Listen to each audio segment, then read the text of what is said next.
Morning, church. Good to be here with you again.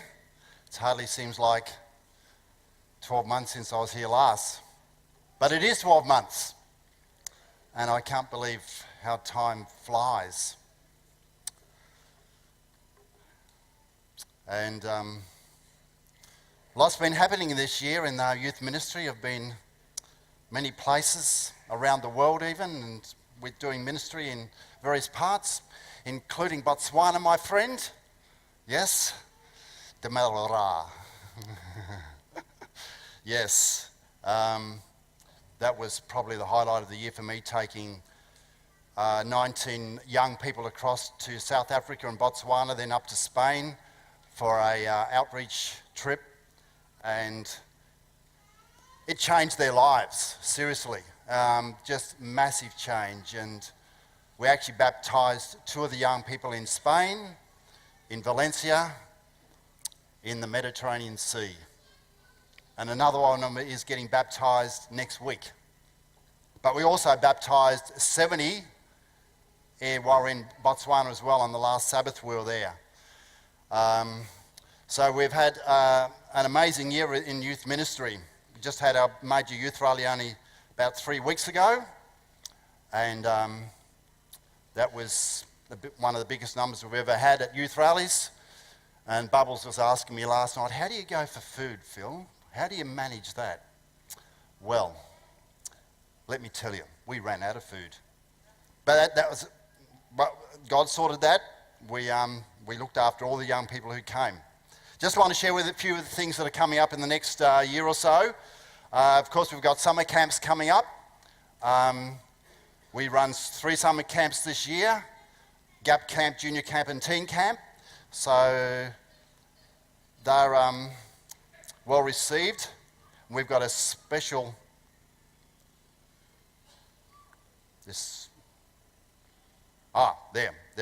We've got a special guest coming to our Gap Camp this year. Our Gap Camp is for like our senior teens, where we give some special food, special events, special activities, and special guest speakers. This young lady's coming this year, Laura Pinter. She was the Victorian Young Achiever of the Year awardee this year for 2017. I was at the awards night back in May when she was awarded that, which I didn't think she was going to win actually, because her area of mission and service to the community was around basically dealing with the whole internet saga, and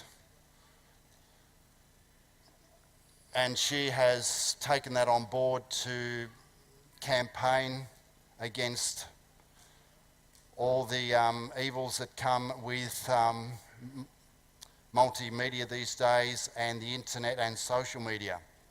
So we've got her coming to speak to our young adults and senior teens. Converge young people for 18 years plus age. This is yours at Stewart's Point next February. I'll be sharing something via social media with you in the next few days as far as a couple of incentives around Converge for you and for summer camps. So keep watch on that one. Leaders Weekend. We always look forward to having our youth leaders, Pathfinder leaders, adventurer leaders and others come. This year it's going to be in Melbourne. And the reason being is we're going to combine with children's ministries, because all the children's ministries directors from around Australia are going to be in Melbourne that weekend. So we're combining our leadership program, and we've got Dr. Branimir Schubert coming. He's a specialist in leadership. Our whole focus next year is on leadership and how critical leadership is to the momentum and movement of our church moving forward, but also currently as well. Big Camp. Yes, Big Camp's coming up end of March next year. The last weekend in March, first couple of days in April. And there our guest speakers already locked in for our youth, high school and juniors. Anthony Fuller is from South England Conference in the UK. That's the privilege and blessing of going overseas, you get to meet other people who can, I guess you can call on to come to Australia to minister to our young people.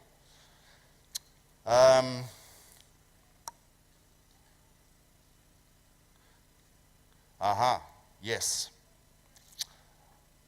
Next, June 30. Actually, I'll back up. I'll talk about this first. This has been on my mind for months and probably years now, about the importance of the local church and supporting you.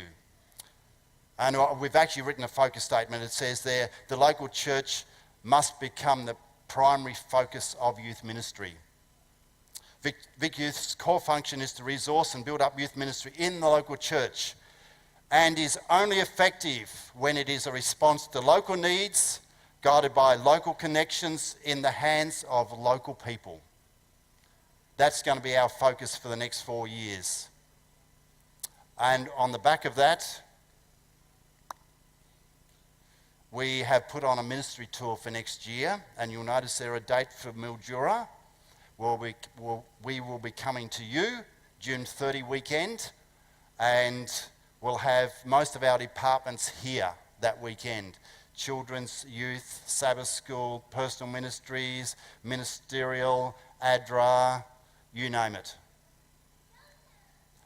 So keep that weekend in mind, where we're coming to you to equip you, to listen to you, how we can better serve you in the church, and how we can empower you as a church community to be more effective, both within and without.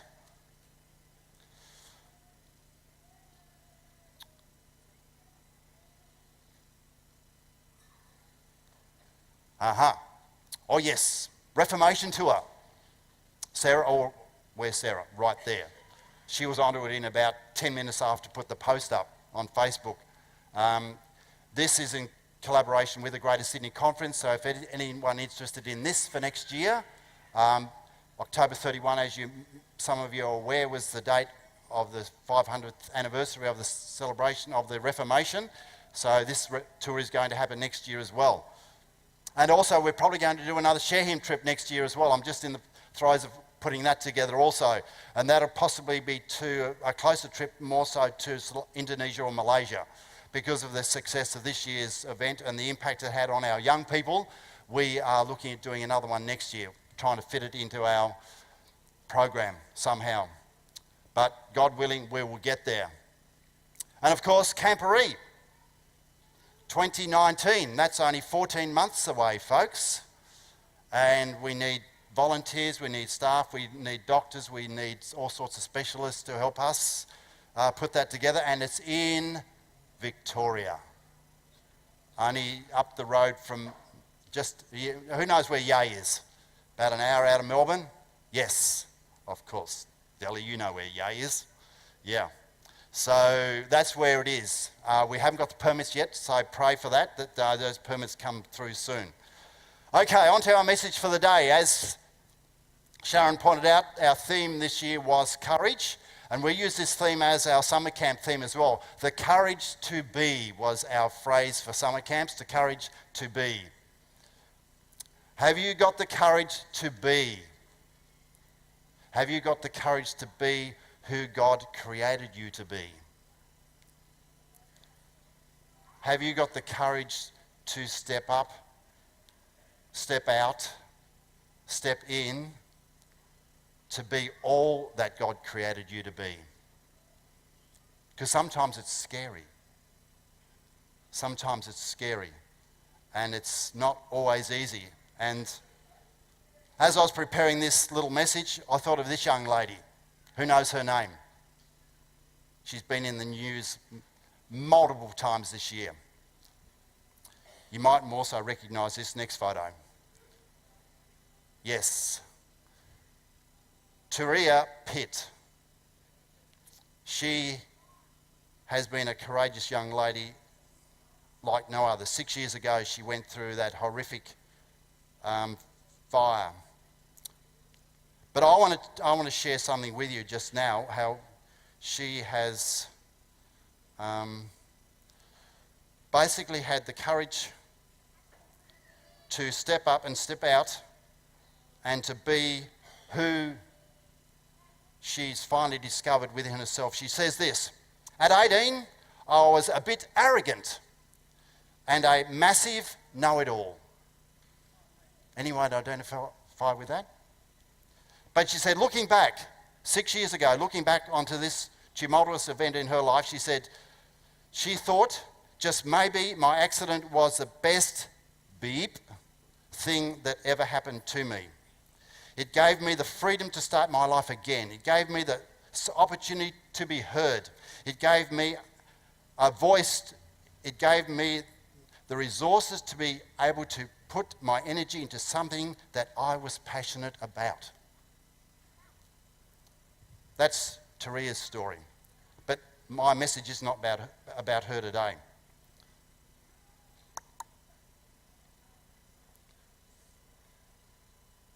Yes. Okay. Something else I thought of, a quote that came to mind as I was preparing this message. It says this: do something every day that scares you. Do something every day that scares you. When I first saw that quite a few months ago, probably a year ago, I go, maybe I'll try. I'll try and be brave and bold and courageous. But last year, I tried this for the first time, ice climbing. It was scary. Next slide.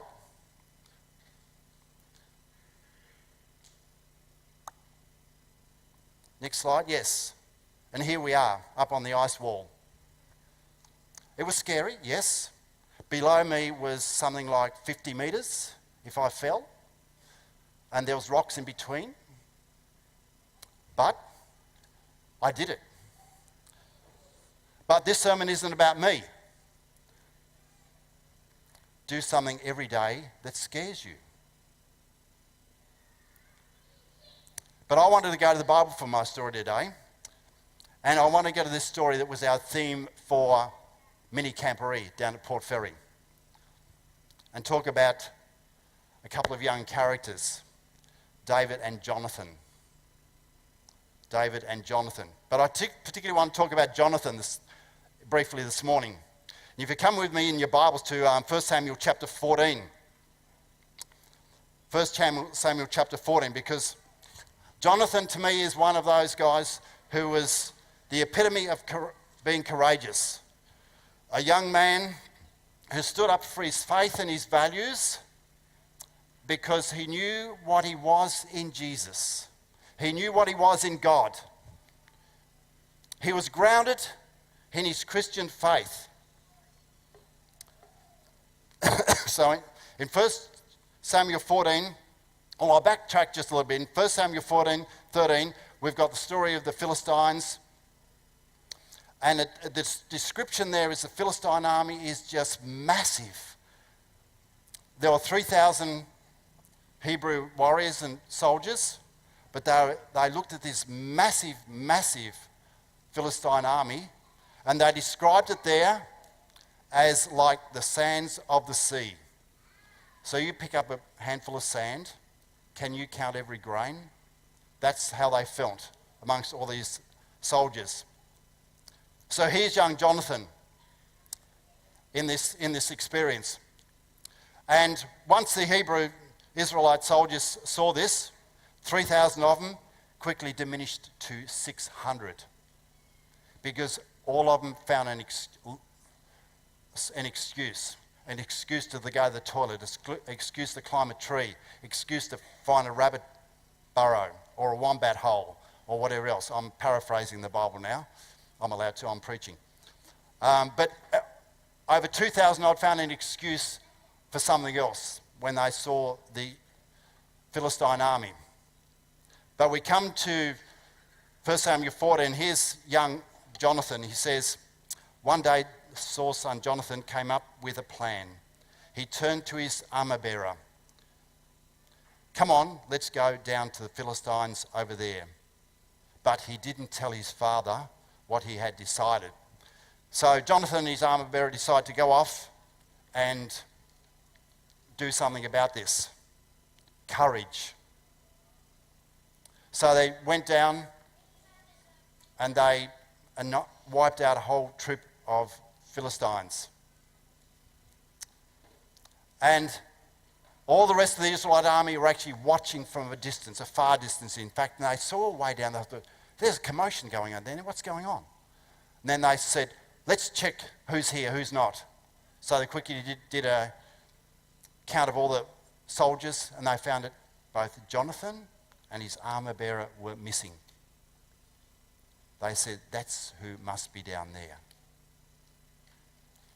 So that gave them some courage as well. It always takes someone who's out front leading to have the courage for others to follow. But it always takes that someone. And Jonathan was that somebody, and his armour bearer, to have faith in God that God would do his work through them. Because further on in verse 6 it says, Jonathan says, come on, let's cross over to the force of the Philistines. Maybe the Eternal One will fight for us. If he wants to save us, then no force is too big or too small. Is that faith? Yes, it is. But more than that, Jonathan put out a sign as well. He said, wait there, this was a sign, wait there, we are coming too. That was his sign that if the Philistines said that he would go. So he did it with reasoning and careful thought and planning. But you come down later in the chapter to another little incident as well.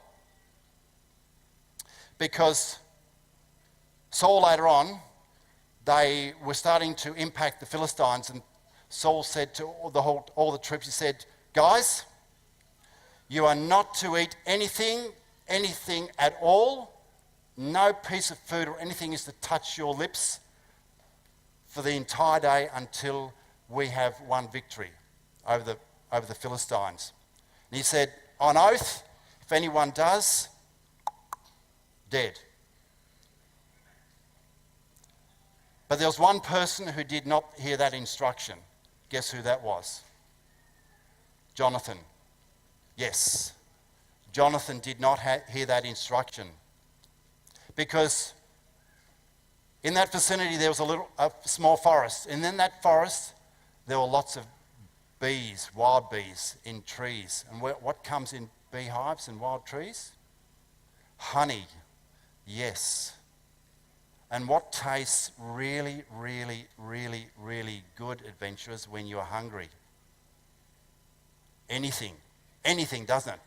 Honey tastes even fantastic, because that taste, that mouthfeel, that sweetness is whoa.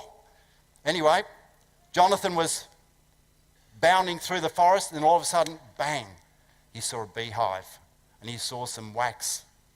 And he said, and he dipped his spear, because he was one of the only ones who had a spear, so he dipped his spear in that, and immediately he says he felt energized. Because those soldiers were running out of blood sugar. Or for all those nurses who are here. Surprise, surprise. And when you're doing physical demanding work and you aren't being fed, you're going to run out of energy.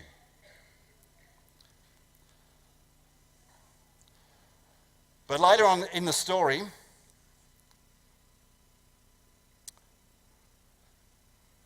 they all come together, and Jonathan told the other troops what he'd done. And they go, whoa, Jonathan, you were not supposed to do that. He said, well, I didn't know. I didn't hear my father. And Jonathan said something quite courageous at this point. He said this in verse 29. He said, when my father has troubled our people for no reason, he said, then my father has troubled our people for no reason. He stood up to his father. Because essentially, Saul at this point had way too much testosterone and way too much ego flowing between his ears, which meant there was no room for anything else. So Jonathan stood up to his father and saw the seriousness of the situation and realised that if they had fed and resourced those troops effectively, they would have been much more efficient and effective in their mission and their battle. And he said, wouldn't it have been better if our soldiers had been free to eat some of the food they had taken from the enemy? Yes, absolutely. So sometimes we have to be courageous and bold, even to those who are in higher positions than us, but do it with respect.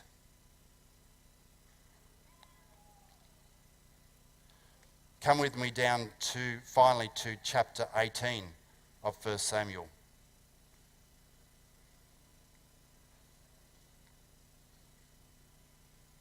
Now I want to look at courage and boldness in a slightly different way here, because in the intervening time, David had been anointed as the next king, because Samuel had said, sorry Saul, because of what you've done, because of your disobedience, you will no longer be the king. But let's look at the courage of Jonathan in this situation. It starts in verse 1. It says, by the time David had finished speaking to Saul, Saul's son Jonathan was bound to David in friendship, and Jonathan loved David as he loved himself. Saul took David into his service on that day and would not let him return to his father's home. And Jonathan made a covenant with David because he loved him as he loved himself. Then what comes next is very interesting, because Jonathan puts into action what he believes in his heart. He puts into action what he believes in his heart. And he says this. He said, he took off the robe he wore and gave it to David, and also his armor, and his sword, and his bow, and his belt, symbolizing transferring to David his right to ascend the throne. That's courage. That's boldness.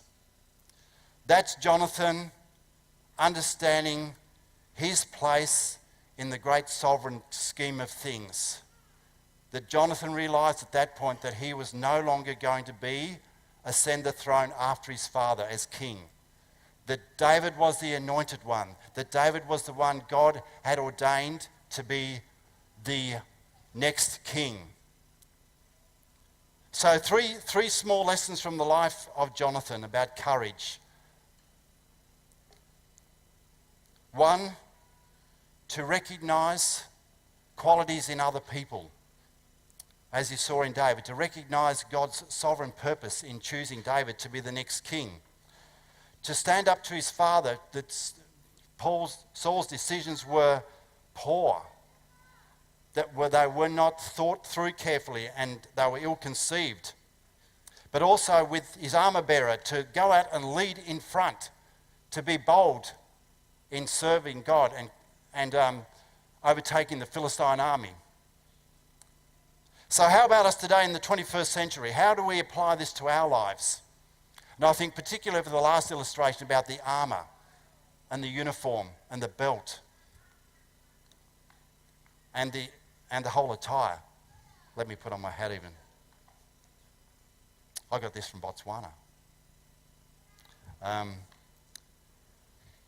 What are we doing in our lives to affirm and uplift and support others? Are we stepping out of our comfort zone to share something else with somebody else, to speak into someone else's life, to affirm someone in what they're doing in ministry? Now I want to say well done, Sharon and the team, for what you've done in Adventurous this year, and also to Sarah and her team for what they've done in Pathfinders. It makes a difference. It makes a huge difference in the life of our young people in our church. Because every opportunity you as a church get to speak into a young person's life, to do ministry with them on an intergenerational basis, that's another way you can be effectively mentoring and helping shape their faith and their faith journey and their walk with Jesus. And that's why we so fully support ministries like Pathfinders and Adventurers, besides our other youth ministry events as well, and youth congresses. So my challenge to you today is, do something that scares you. But I want to rephrase that in another way.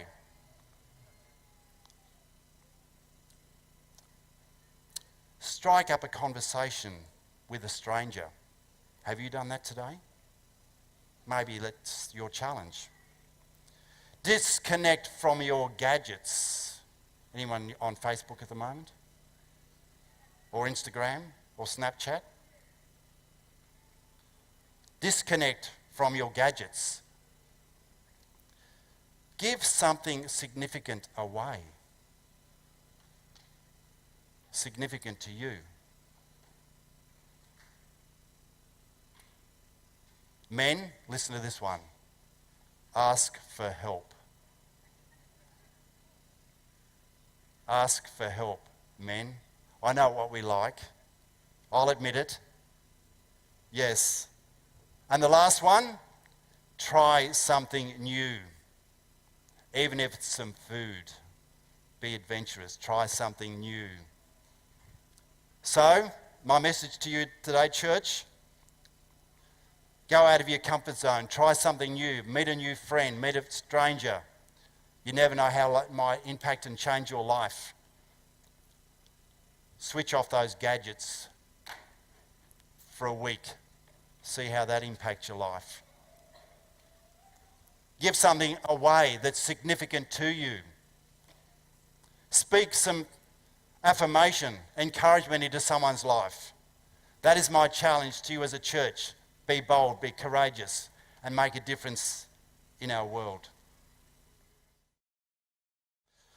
I want our benediction today to be in the form of a scripture. And it's 1 Corinthians chapter 16.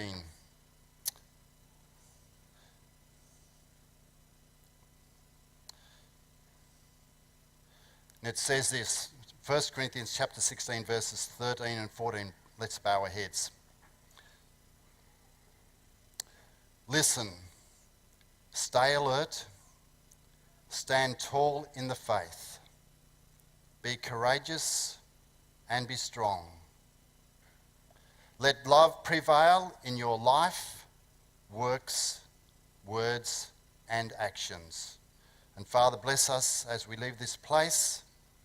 May your words empower us, may they equip us, and may they change us and transform us to be like Jesus. Amen.